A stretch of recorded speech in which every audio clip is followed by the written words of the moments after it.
আসসালামু আলাইকুম রহমতুল্লাহ। কেমন আছেন সবাই? আশা করি প্রত্যেকে ভালো আছেন। আসলে আমরা এই যে 5 জন বন্ধু মিলে আমরা ট্যুরে গিয়েছিলাম রাঙ্গামাটি বাইক রাইড করে। আসলে বাইক নিয়ে রাইড করে আসলে এখন তো বাংলাদেশের যে পরিমাণ অ্যাক্সিডেন্ট চলতেছে, তাও আমরা খুব সাবধানে গিয়েছিলাম।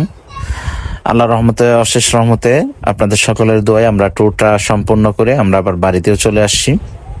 আসলে এই ট্যুরটা আমি অনেক বেশি এনজয় করেছি, কারণ অনেক উঁচু উঁচু পাহাড় ঘিরে আমরা প্রত্যেক পাহাড়গুলোতে সুন্দর সুন্দর করে ভিডিও করছিলাম, আবার অনেক সুন্দর সুন্দর করে ছবি তুলছিলাম।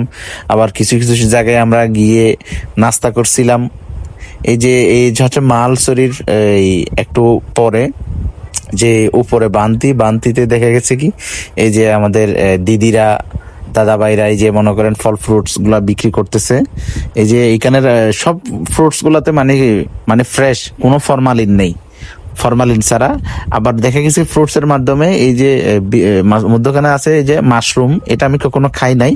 আপনারা খাইলে অবশ্যই কমেন্টে জানাবেন। মাশরুম ফলটাও কিন্তু এখানে বিক্রি করতেছে। মাশরুম এক ফা প্রায় 200 টাকা করে। আবার এই জায়গাগুলোতে মনে করেন এই যে আমরা ফ্রেশ ফ্রেশ কিছু ফ্রুটস নিয়েছিলাম। এই যে আম নিয়েছিলাম, আমরা আম নিয়ে এখানে খেয়েছিলাম।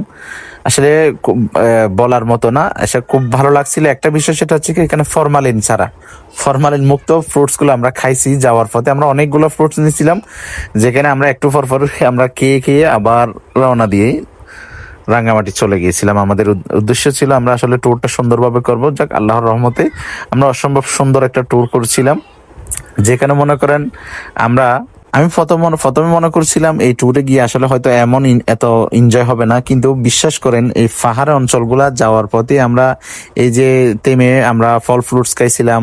আবার পাশাপাশি মধ্যখানে যে বৃষ্টি হলে আমরা এই যে কোনো একটা যাত্রী ছাউনিতে সেনাবাহিনীর বা এই ক্যাম্পের পাশে আমরা দাঁড়াইছিলাম, বিজিবি ক্যাম্পের পাশে। আমরা আসলে অনেক বেশি এনজয় করছিলাম। এই ট্যুরটা সবচাইতে বেশি এনজয় করছি আমি, কারণ এই যে আমি সবচাইতে বেশি ঘুরতে ভালোবাসি, এটাই।